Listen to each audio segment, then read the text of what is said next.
அஸ்ஸலாமு அலைக்கும். அமல்கள் செய்யக்கூடிய மாதம் ரமலான், அதுக்கப்புறம் துல்ஹஜ்ஜுன்னு சொன்னீங்க. ஆனால் சில மக்கள்கிட்ட சில மக்கள்னு இல்லை, பல மக்கள்கிட்டயே இந்த ரஜப் மாதம், அதுக்கப்புறம் ஷாபான், அதுக்கு ஒரு துவாவும் வச்சுருக்குறாங்க. அதனுடைய நிலையை பற்றி கொஞ்சம் விளக்குங்க. அதாவது சில மாதங்களுக்கு சிறப்புகள் இருக்கிறது. அந்த மாதங்களில் கூடுதல் இபாதத்துகளை பண்ண வேண்டும் என்று சில மக்கள் நிறைய நினைக்கிறாங்களே. உதாரணத்திற்கு தமிழகத்தில் நீங்கள் பார்த்தீங்கன்னா ரஜப் மாதத்துக்கு என்று ஒரு சிறப்பு இருக்கிறது. அதில் கூடுதலாக வணக்க வழிபாடுகளை செய்யணும். ஷாபான் மாதத்துக்குன்னு ஒரு சிறப்பு இருக்கிறது. அதில் கூடுதலாக இபாதத்துகளை வணக்கங்களை செய்யணும், அல்லது குறிப்பிட்ட நாட்களில் குறிப்பிட்ட வணக்கங்கள்லாம் செய்யணும் அப்படின்னு நினைக்கிறாங்களே. அதை பற்றி என்ன? இப்போ ரஜப் மாதம் என்றால் நபி அவர்கள் மேராஜுக்கு போனாங்க. மேராஜ் இரவு கொண்டாடுறாங்க. நம்ம எல்லா இடத்துலையும் அது இருப்பதை பார்க்குறோம். அதே மாதிரி ஷாபான் மாதம் 15 அப்படின்னு சொன்னால் அதில் பராத் இரவு அப்படின்னு ஒரு இரவை கொண்டாடுறாங்க. பகல் நேரத்தில் நோன்பு வைக்கிறார்கள், இரவு நேரத்தில் கூடுதலான வணக்க வழிபாடுகள்லாம் செய்கிறாங்க. அதுக்கு ஏராளமான நன்மைகள் இருக்கிறது. இப்படியெல்லாம் நினச்சி செய்கிறாங்க. அதைத்தான் அவங்க சகோதரவங்க கேட்குறாங்க. நீங்கள் இல்லைங்கிறீங்க, ஆனால் மற்றவங்க இதெல்லாம் செய்கிறாங்களே. மேராஜ் இரவு கொண்டாடுறாங்க, பராத் இரவு கொண்டாடுறாங்க. இதெல்லாம் என்ன? அதுக்கு சிறப்பு இருக்கா இல்லையா? அதாவது ரஜப்பு மாதத்துக்குன்னு சிறப்பு இருக்குது. என்ன சிறப்பு? ரஜப்பு பொறுத்தவரை நபி அவர்கள் அது புனித மிக்க மாதங்களில் ஒரு மாதம் என்று சொல்கிறாங்க. 4 புனித மிக்க மாதங்கள் இருக்கிறது. அந்த 4 மாதங்களில் ஒரு மாதம் ரஜப் மாதம். துல்காதா, துல்ஹஜ்ஜு, முஹர்ரம், ரஜப், இந்த 4 மாதங்களும் மார்க்க அடிப்படையில் புனித மிக்க மாதங்கள். அந்த புனித மிக்க மாதங்களில் அது இருக்குது. அதுதான் புனிதமிக்க மாதங்கள்னா என்ன அர்த்தம் அப்படின்னா, அதையும் ரசூலுல்லாஹ் சொல்லி தந்துட்டாங்க. புனிதமிக்க மாதங்கள்னா அதில் போர் செய்யக்கூடாது, அவ்வளோதான். சண்டை போடக்கூடாது, போர்னா நடக்கக்கூடாது. இதுக்குத்தான் புனிதமிக்க மாதம் என்று நபி அவர்கள் சொல்லி தந்திருக்கிறாங்க. இது அல்லாமல் அதுக்கு வேற சிறப்பு இருக்கிறதாக நாம் படித்த வரையிலையும் எந்த ஹதீஸ்லையும் இல்லை. அந்த மாதத்தில் தான் ரசூலுல்லாஹ் மேராஜ் போனாங்க. அதுவும் ரஜப் 27 தான் ரசூலுல்லாஹ் மேராஜுக்கு போனாங்க. எனவே மேராஜ் இரவை கொண்டாடணும், அதில் கூடுதலான வணக்க வழிபாடுகளை செய்யணும், பகல் நேரத்தில் நோன்பு வைக்கணும் அப்படிங்கிறாங்க. ஆனால் அதுக்கு எந்த ஆதாரமும் இல்லை. பலவீனமான இட்டுக்கட்டப்பட்ட செய்திகள் கூட ரஜப் 27 தான் ரசூலுல்லாஹ் மேராஜ் போனாங்கிறதுக்கு ஆதாரம் கிடையாது. ரசூலுல்லாஹ் மேராஜ் போனாங்க, அது உண்மை. விண்வெளி பயணம் மேற்கொண்டார்கள், அது பொய் கிடையாது, அது உண்மை. குர்ஆன்லயே அல்லாஹ் அப்படித்தானே சொல்லி காட்டுகிறான். சுப்ஹானல்லதி அஸ்ரா பி அப்திஹி லைலன் மினல் மஸ்ஜிதுல் ஹராம் இலல் மஸ்ஜிதுல் அக்ஸா. அல்லாஹ் அப்படித்தான் சொல்லி காட்டுகிறான்.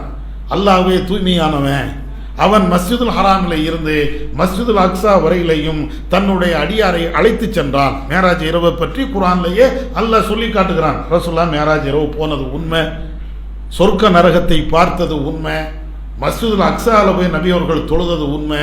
இது எல்லாம் ஹதீஸுகளில் ஆயத்துகளில் இருக்கிறது, அதில் மாற்றுக்கிறதே கிடையாது. ஆனால் அது என்னைக்கு நடந்துச்சு? மேராஜ் இரவு அப்படின்னு சொல்லக்கூடிய இந்த நிகழ்வு என்னைக்கு நடந்துச்சு? ரஜப் மாதம் அப்படிங்கிறாங்க. என்ன ஆதாரம்? அதுவும் ரஜப் 27ங்கிறாங்க. அதுக்கும் என்ன ஆதாரம்? ஒரு ஆதாரம் இல்லை. இன்னும் சொல்ல போனால் மதுஹபுல் கூட இதுக்கு பெருசாக ஆதாரம் கிடையாது. எதுக்கு? ரஜப் மாதத்துக்கு மேராஜ் இரவு கொண்டாடுவதற்கு நாங்கள் அவங்கள்ட்டையும் கேட்டேன், எப்பா எல்லா பள்ளிவாசல்லையும் மேராஜ் இரவு கொண்டாடுறீங்கள, அதுக்காவது ஆதாரம் இருக்கா? மதுஹப்லையாவது ஆதாரம் இருக்கா அப்படின்னு கேட்டால் இதுவரையும் பதில் கிடையாது. ஏன்? ஆதாரம் அங்கேயும் இல்லை. ரசூலுல்லாஹ் மேராஜ் இந்த நாள் தான் போனார்கள் என்று சொல்வதற்கு எங்கேயுமே நேரடியான குர்ஆன் ஹதீஸ்லையும் இல்லை, ஆதாரமே இல்லை. இதுதான் யதார்த்தமான உண்மை. அதே மாதிரி பராத் இரவு அப்படின்னு அதுலேயும் கொண்டாடுறாங்க. அதுக்கு சில பலவீனமான ஹதீஸ்கள் இருக்கிறது. எப்படி இருக்கிறது? யார் அந்த ஷாபான் மாதம் 15வது இரவு அன்னைக்கு யாசின் ஓதி அல்லது துவா செய்கிறார்கள் என்றால் அவங்களுக்கு இன்னென்ன நன்மைகள் இருக்குதுன்னு இதை மாதிரி பலவீனமான ஹதீஸ்கள் இருக்கிறது. அது எதுவுமே ஆதாரப்பூர்வமான ஹதீஸ் கிடையாது.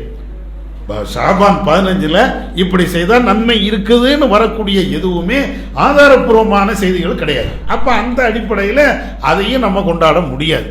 ஏன்னா உண்மையிலே ஆதாரப்பூர்வமான செய்தி இருக்கும் என்றால் நபி அவர்கள் அதை செஞ்சு இருப்பாங்க.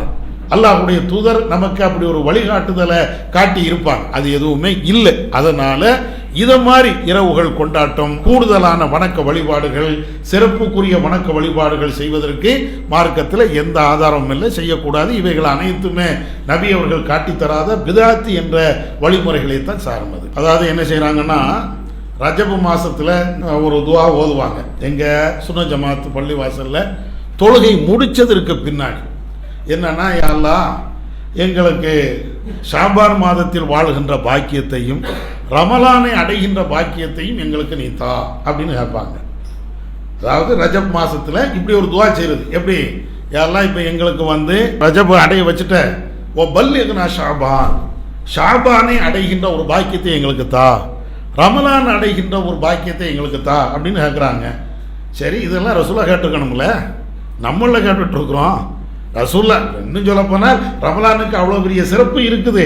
ரசூலா எங்கேயாவது யா அல்லாஹ் என்னை ரமலான் வரை வாழ செய் அப்படியா கேட்டிருக்கிறாங்களா? எங்கேயுமே அப்படி இல்லையே. அவ்வளோ சிறப்பு. ஏன் ஹஜ்ஜுக்கு அவ்வளோ சிறப்பு இருக்குது, யா அல்லாஹ் என்னை ஹஜ்ஜு மாதம் வரை வாழ செய். அது எங்கே இருக்குது? ஒரு குறிப்பிட்ட மாசத்துல வாழ செய், குறிப்பிட்ட நாள் வரையும் வாழ செய் அப்படின்னா ஒரு இடத்துலையுமே இல்லை. ரசூலா எதுக்குமே இதெல்லாம் விட்டுருங்களேன். போர் எவ்வளோ முக்கியம். ரசூலாவுடைய காலத்தில் போருங்கிறது கடமை, அவ்வளோ முக்கியமான ஒன்று இல்லை.